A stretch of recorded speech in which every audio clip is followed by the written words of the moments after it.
Si è svolto un incontro di alto valore strategico tra il presidente dell'Ordine degli Ingegneri della provincia di Agrigento, ingegnere Achille Furioso, il presidente della fondazione dell'Ordine, ingegner Domenico Armenio, e Sua Eccellenza il prefetto di Agrigento, Salvatore Caccamo.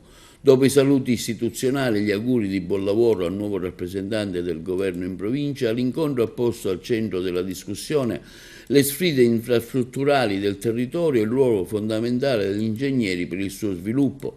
Tra i temi trattati si è evidenziata la grave carenza di infrastrutture viarie, la mobilità, i collegamenti strategici e nonché l'urgenza di una pianificazione efficace per sfruttare le opportunità offerte dal PNRR. È stata inoltre dedicata particolare attenzione alle varie criticità legate al nuovo codice dei contratti pubblici, all'affidamento dei servizi di ingegneria e alla necessità per gli enti locali di aggiornare il parco progetti esistente. Solo attraverso una collaborazione solida tra le istituzioni, gli ordini professionali, potremmo garantire uno sviluppo infrastrutturale adeguato alle esigenze del territorio, ha dichiarato il presidente dell'Ordine di Agrigento Furioso, sottolineando la piena disponibilità a sostenere azioni condivise.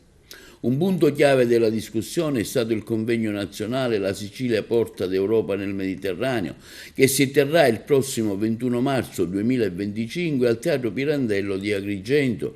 Per questo evento di altissimo livello sarà prevista la partecipazione di ministri, rappresentanti delle regioni Sicilia e Calabria e i vertici delle principali società pubbliche e statali di trasporti. Il programma prevede relazioni tecniche e una tavola rotonda con esperti di spicco per affrontare i temi delle infrastrutture strategiche della provincia e del ponte di Messina. Si è inoltre discusso del concorso nazionale Agrigento 2025 Visioni letterarie infrastrutturali, rivolto agli studenti delle scuole superiori e delle università italiane. L'iniziativa, promossa dall'Ordine degli Ingegneri in occasione di Agrigento Capitale Italiana della Cultura 2025, mira a coinvolgere le nuove generazioni in una riflessione sul futuro dello sviluppo infrastrutturale e territoriale.